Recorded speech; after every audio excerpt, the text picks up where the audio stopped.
Imaginemos o seguinte cenário. Uma pessoa passa anos tentando dominar um novo idioma com aquelas aulas semanais, aplicativos de celular, livros, e fica sentindo que não sai do lugar de jeito nenhum. Uhum, bem comum. Pois é. Aí, de repente, a gente observa uma outra pessoa que, em questão de poucos meses, surge conversando fluentemente nessa mesma língua, ou então programando um software super complexo do zero.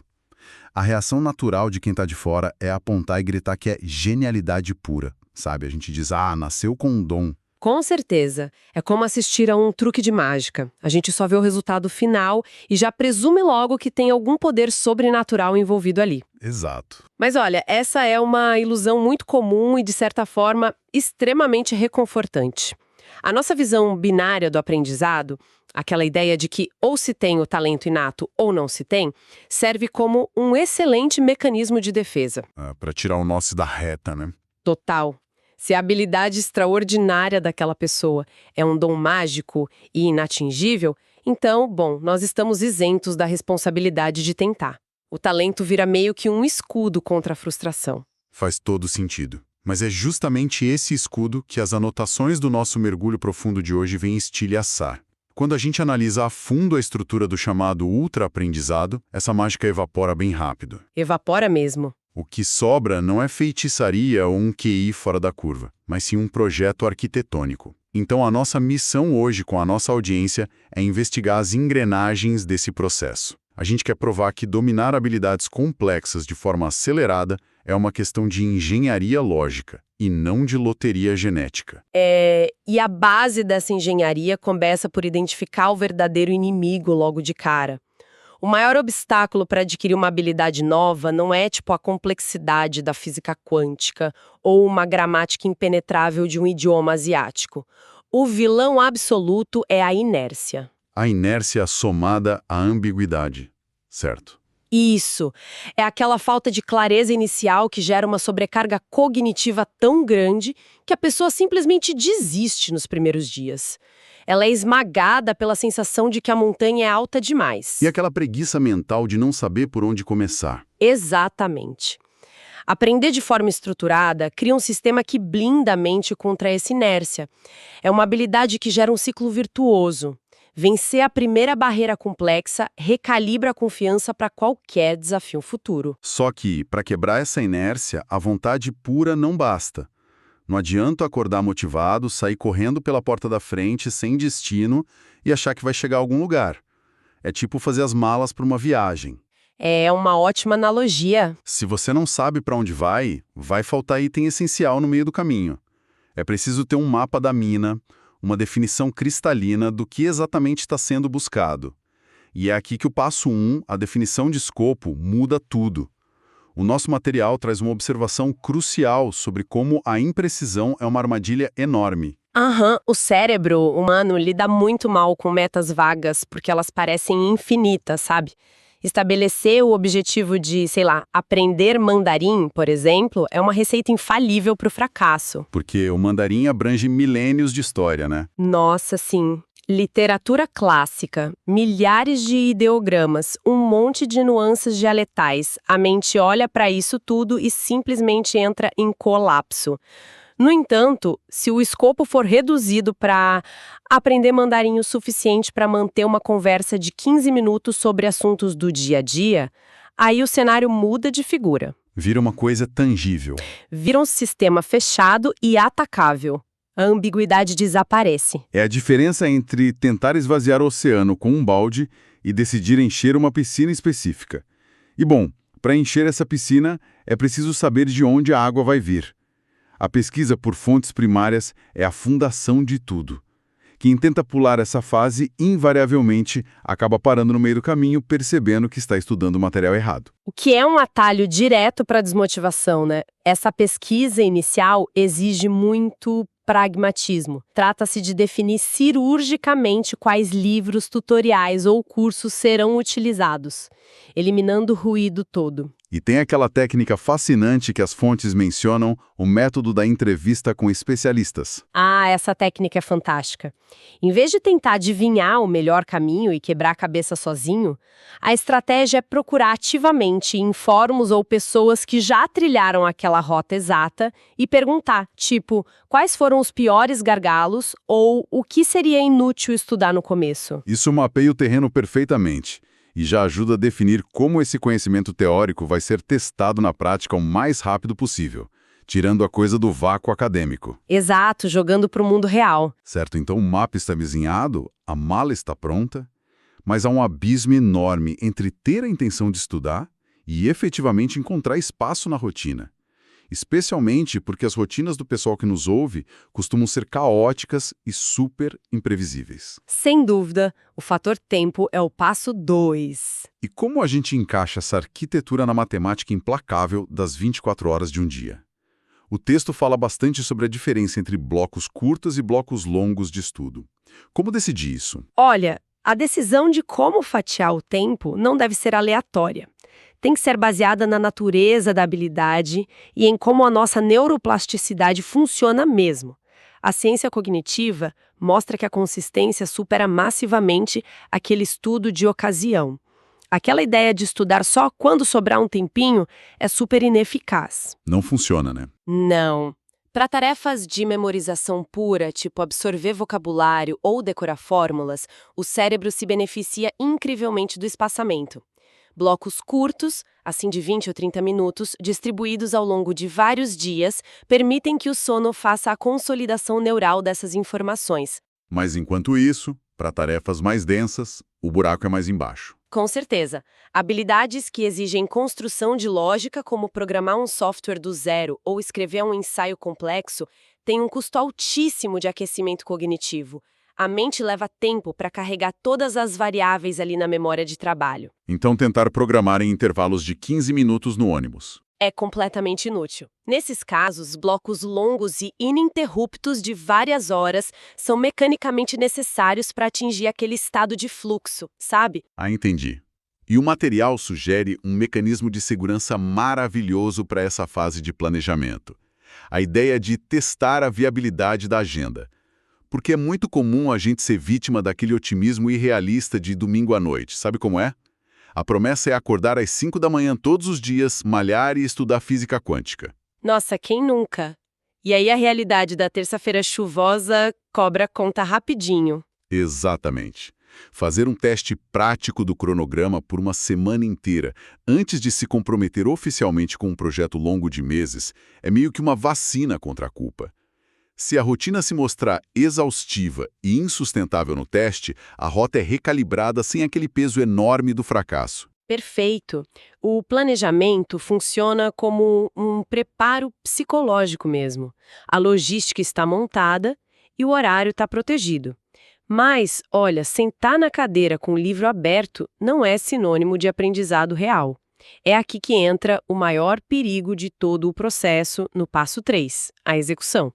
O desperdício de tempo com métodos ineficazes que geram uma falsa sensação de progresso. É preciso entender a diferença brutal entre o conforto da leitura passiva e o atrito do aprendizado ativo, certo? Isso. Essa ilusão de competência é um fenômeno muito intrigante. É aquela sensação familiar de passar o marcador de texto amarelo em um parágrafo, reler a página 3 vezes e sentir que a informação está super dominada. A pessoa fecha o livro, vai dormir e no dia seguinte percebe que a mente está completamente em branco. Por que o cérebro engana a gente dessa forma? Porque o cérebro confunde o que os psicólogos chamam de fluência visual com a consolidação de fato da memória. Quando os olhos percorrem um texto que já foi lido ou grifado, o córtex visual processa aquilo com muita facilidade. É muito confortável. E a mente interpreta essa facilidade como: ah, eu já sei isso. Quando, na verdade, ela apenas reconhece a informação de forma bem superficial. O antídoto para essa ilusão é o que as fontes chamam de prática de recuperação. Isso exige fechar o livro, afastar as anotações e forçar a mente a recriar a informação do zero, só com esforço mental. Que é um processo super incômodo, muitas vezes até frustrante, né? Sim, porque expõe a nossa ignorância momentânea, Mas é exatamente esse esforço de tentar recuperar o dado que engrossa as conexões neurais e grava o conhecimento no longo prazo. Para visualizar o absurdo de confiar só na fluência passiva, eu gosto de pensar na seguinte analogia. Ficar lendo manuais de natação e preenchendo cadernos de exercícios sobre a aerodinâmica da água é como tentar aprender a nadar deitado no sofá da sala. Essa imagem é muito boa. É super seguro, e o progresso ali no papel parece excelente, mas na hora de pular em uma piscina real, o afogamento é quase certo. A água não se importa com quantos livros foram lidos, ela exige prática direta. E os relatos do nosso material ilustram essa armadilha na prática mesmo, entrando no passo 4 da revisão. Tem um caso de falha muito didático documentado, onde a pessoa dedicou meses tentando melhorar o idioma coreano, utilizando exclusivamente apostilas e livros de exercícios. E o resultado foi pífio. Porque apostilas são ambientes estéreis e totalmente previsíveis, né? Exatamente. Elas não imitam o caos, a velocidade, as gírias ou o ruído do mundo real. Faltou a imersão direta ali e o desconforto de uma conversa autêntica desde o início. Em contrapartida, quando a prática simula a realidade, o resultado é muito diferente. O material detalha um projeto focado em entender ciência cognitiva que, por ter sido testado na prática desde o começo, gerou insights tão profundos que serviram de base para escrever um livro inteiro sobre métodos de aprendizado. A aplicação direta não apenas solidifica o conhecimento, mas muitas vezes expande o seu propósito original. Mas olha, isso nos leva a um ponto de tensão no passo 4. A prática direta inevitavelmente atrai feedback, e o material defende que devemos buscar avaliações sinceras logo no início da jornada. O meu questionamento é, para quem acabou de começar, ainda tateando no escuro, receber críticas brutais não tem o potencial de destruir a motivação de vez? A preservação do ego é uma reação instintiva nossa. No entanto, se a gente analisar a arquitetura das vias neurais, o feedback precoce, por mais que machuque o orgulho ali no momento, é o maior escudo contra uma dor muito pior depois, a fossilização de maus hábitos. Como assim? Pensa na construção de estradas no cérebro. Quando um erro é cometido nos primeiros dias, digamos, uma pronúncia errada ou uma técnica incorreta de digitação, aquele caminho neural ainda é de terra batida. Um feedback imediato desvia a rota para o caminho certo rapidinho. Mas se a pessoa passa 2 anos repetindo o erro sem correção... Aquela via de terra vira uma rodovia asfaltada. Exatamente. O esforço neurológico para desaprender um vício consolidado é monumental, porque exige inibir ativamente um reflexo que já está automático para só então construir uma nova conexão por cima. É quebrar o asfalto, essencialmente. Uhum. O feedback inicial atua como um laser que ilumina as fragilidades enquanto o conhecimento ainda é maleável. É uma pequena dor no presente que evita uma dor crônica e paralisante lá no futuro. Faz todo sentido. É meio que uma calibração em tempo real. Mas vamos imaginar que o projeto chegou ao fim. O cronograma foi respeitado, o atrito da recuperação ativa foi vencido, os maus hábitos foram corrigidos com feedback. A habilidade foi conquistada.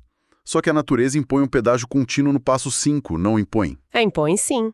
O cérebro humano tem esse mecanismo eficiente de limpeza, como um ralo invisível por onde o conhecimento que a gente não usa escapa implacavelmente. Estamos entrando no território implacável da curva do esquecimento, que foi mapeada pelo psicólogo alemão Hermann Ebbinghaus há mais de um século. O nosso cérebro é uma máquina extremamente eficiente em termos de conservação de energia, de glicose mesmo, manter redes neurais ativas para informações que não estão sendo usadas é um desperdício metabólico gigantesco. Então, sem intervenção, o conhecimento novo sofre um decaimento exponencial rápido. Isso.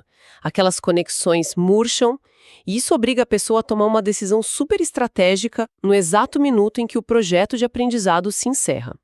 Qual vai ser o destino dessa nova habilidade? E as nossas fontes apresentam 3 caminhos distintos para isso. O primeiro, que parece o mais intuitivo, é a manutenção.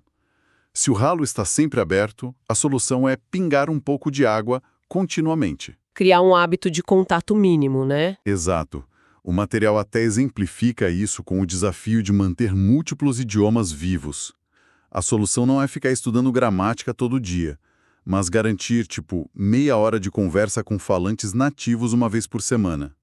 Ou usar comandos básicos em Python para automatizar tarefas chatas do dia a dia, só para a sintaxe não enferrujar. É um contato só episódico que sinaliza para o cérebro tipo, ei, não destrua essas conexões, eu ainda vou precisar delas. O outro caminho óbvio é engatar diretamente na maestria, que é usar o fim de um projeto apenas como trampolim para o próximo, aprofundando o domínio. Tipo, focar em leitura complexa de chinês logo depois de dominar conversação. Mas olha, tem uma opção intermediária ali que me causa um certo incômodo racional. A opção de simplesmente aceitar o esquecimento propositalmente para reaprender no futuro.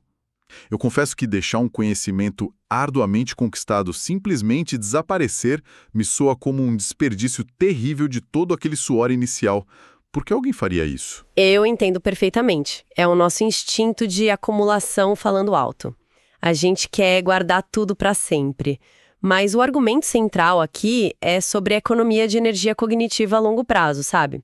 Manter um repertório vasto de habilidades complexas afiadas continuamente exige um esforço titânico para um benefício que muitas vezes é bem relevante no dia a dia da pessoa. Sim, mas aí perde tudo. Não, essa é a mágica da neurociência. O esquecimento não é uma exclusão permanente do disco rígido. É mais como compactar um arquivo para economizar espaço. A estrutura basal, o andaime daquele conhecimento, continua lá, só que inacessível temporariamente. Então o esforço da segunda vez não chega nem perto do da primeira. Nem perto. O reaprendizado é uma fração minúscula do tempo do aprendizado original. Tem aquele exemplo brilhante nas notas sobre o estudo da lógica modal, que é uma disciplina matemática de altíssima complexidade lá do MIT. É verdade, esse exemplo é ótimo. O autor percebe que não há motivo racional nenhum para manter ativas as conexões de como provar aqueles teoremas avançados todos os dias se isso não faz parte da profissão atual dele. O essencial a ser preservado é saber o que é a lógica modal e para que tipo de problemas ela serve. Para saber qual ferramenta puxar se precisar. Bingo! Se surgir um desafio que demande essa ferramenta daqui a 10 anos, o cérebro dele vai reativar aquelas vias antigas com uma velocidade impressionante. Saber qual caixa de ferramentas abrir é o verdadeiro patrimônio. Ser estrategista com a própria memória muda mesmo o jogo. Significa que a gente não precisa carregar o peso de todo o conhecimento nas costas o tempo inteiro. Mas isso levanta uma reflexão maior. Se o ultra-aprendizado é essa ferramenta tática fantástica, quase um superpoder, a tentação imediata é querer usar para resolver todos os problemas da vida. Desde aprender a cozinhar até física quântica? Pois é. Mas a pesquisa traça um limite muito claro sobre quando não usar essa ferramenta. E traçar esse limite é sinal de maturidade intelectual. Essa intensidade extrema não é um estilo de vida sustentável em tempo integral. A comparação entre alguns perfis no material ajuda a visualizar isso bem. Tem pessoas como Benny Lewis, que fazem imersões linguísticas agressivas e cirúrgicas para atingir resultados rápidos. Mas, ao mesmo tempo, ele intercala isso com visitas culturais super lentas e relaxadas entre um projeto e outro, não é? Isso mesmo. E tem o caso do Roger Craig, que treinou de forma brutal e agressiva para aquele programa de conhecimentos gerais, o Jeopardy. Mas a aquisição diária de cultura inútil e curiosidades dele fora do programa é feita apenas por diversão, lendo bem devagar, sem compromisso nenhum. E aqui entra aquela distinção entre quando usar a intensidade máxima e quando depender dos chamados hábitos de baixa intensidade. Onde é que o esforço brando e contínuo vence a imersão total. Basicamente em tudo aquilo que é puramente cumulativo.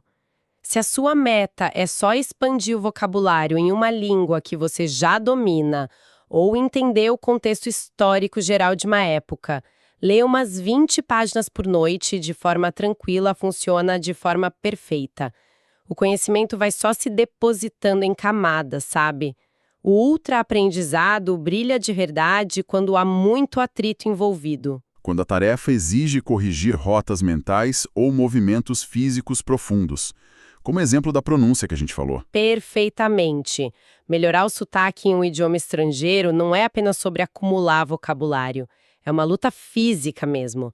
Trata-se de forçar a musculatura da garganta e da língua a realizar movimentos que vão contra décadas de condicionamento desde que você era criança. Hábitos de baixa intensidade falham miseravelmente aí. Falham muito, porque não geram o choque necessário para desestabilizar o hábito antigo. Para romper essas barreiras mecânicas ou bloqueios profundos, a agressividade e o foco absoluto do ultraaprendizado são indispensáveis. E é super interessante notar que essa defesa toda da autoeducação agressiva não escorrega naquele clichê fácil de demonizar o ensino tradicional. As fontes deixam claro que a educação formal tem seu valor intacto. Com certeza. Eles citam 3 frentes inegociáveis: a obtenção de credenciais exigidas por lei para certas profissões, a vivência real e complexa da dinâmica de trabalho em equipe e um fator muito sutil, que é o ambiente de imersão invisível. Ah, tipo a genialidade que circula pelos corredores de uma escola de design ou de artes, onde os alunos absorvem referências só por conviverem ali. Assumir o controle do processo ao invés de ficar só como um passageiro passivo na sala de aula. Entendi. É sobre intenção. Mas, analisando todo esse material de ponta a ponta, a gente percebe que o fio condutor de toda essa metodologia acaba sendo uma tensão bem inevitável entre o conforto e a eficiência. O material discute bastante isso. Esse é possivelmente o ponto mais denso da nossa análise. Porque, olha, quando lemos sobre a prática de recuperação, o feedback precoce que dói no ego e a quebra de maus hábitos, tudo soa muito difícil. Fica a impressão de que aprender rápido exige um contrato assinado com o sofrimento. Tem essa tensão entre o que é fácil e divertido e o que é eficiente. A grande epifania da pesquisa é como ela resolve esse embate. E resolve com uma precisão psicológica cirúrgica mesmo. A nossa tendência cultural é dividir o mundo em caixinhas. Existem as atividades que, tipo, nós amamos, e existem aquelas nas quais somos bons, como se fossem categorias totalmente independentes, ou talentos que caem do céu. Mas a ciência da motivação inverte essa lógica de causa e efeito, não é? Inverte totalmente. O prazer profundo, aquele estado de fluxo onde o tempo até desaparece, ele não é a causa do aprendizado. Ele é o subproduto direto da competência. É a diferença entre arranhar um violão nos primeiros meses, sofrendo, versus conseguir de fato tocar uma música fluida. Exato. Nas primeiras semanas de qualquer habilidade nova, seja música, aprender a programar ou até pintura, não tem fluxo nenhum, tem apenas atrito. Os dedos doem, a sintaxe do código não faz o menor sentido, as cores não se misturam direito na tela, é um pântano puro de frustração. E ninguém no mundo acha frustração divertido. Ninguém. A diversão genuína só nasce no minuto em que a mecânica básica é assimilada e o cérebro finalmente se liberta para focar na expressão criativa. O que essa arquitetura acelerada de aprendizado faz não é aumentar a cota de sofrimento da pessoa, mas sim comprimir essa fase. Então o desconforto inicial é apenas um pedágio antecipado que a gente paga? Uhum. Em vez de diluir essa frustração inicial ao longo de 3 anos de estudos mornos e passivos, o que fatalmente leva à desistência antes mesmo da parte boa começar, o aprendizado estruturado atravessa esse pântano em semanas.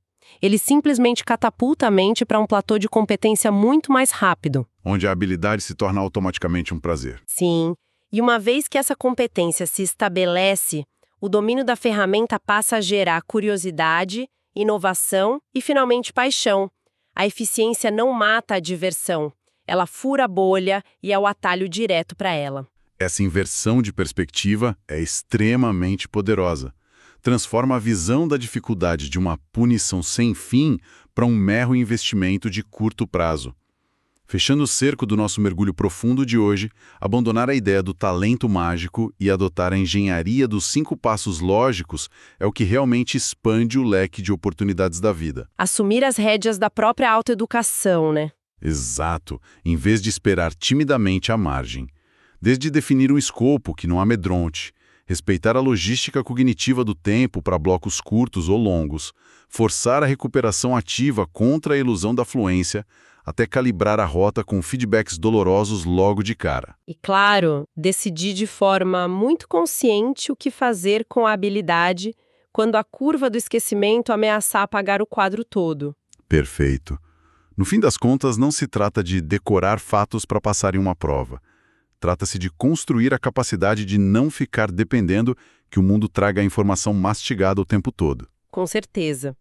E puxando o gancho sobre essa relação íntima entre competência e paixão, que a gente acabou de debater, eu queria deixar um pensamento provocativo para as mentes curiosas que nos acompanharam até aqui. Fique à vontade. Se o que realmente acende o prazer genuíno e a diversão por um assunto é a superação rápida daquela barreira inicial de inépcia, quantas coisas na vida nós acreditamos firmemente que não gostamos ou que não levamos jeito, quando na mais absoluta verdade apenas não fomos competentes o suficiente para começar a nos divertir com elas? Nossa, uma reflexão que pode reescrever muita coisa que a gente dá como certa sobre nós mesmos. Quantos hobbies descartados, né? Muitos, com certeza. A gente só não teve a estrutura certa para atravessar o pântano. Fica aí o convite formidável para quem nos escuta questionar os próprios limites. Escolham algo que sempre pareceu inatingível, desenhem um mapa, ajustem os ponteiros do relógio e enfrentem a inércia de frente. Foi um privilégio enorme explorar esses mecanismos táticos de autoeducação com nossa audiência hoje. O privilégio foi meu. Muito obrigada pela companhia de todos. Continuem questionando, continuem escavando o próprio potencial e até o nosso próximo mergulho profundo.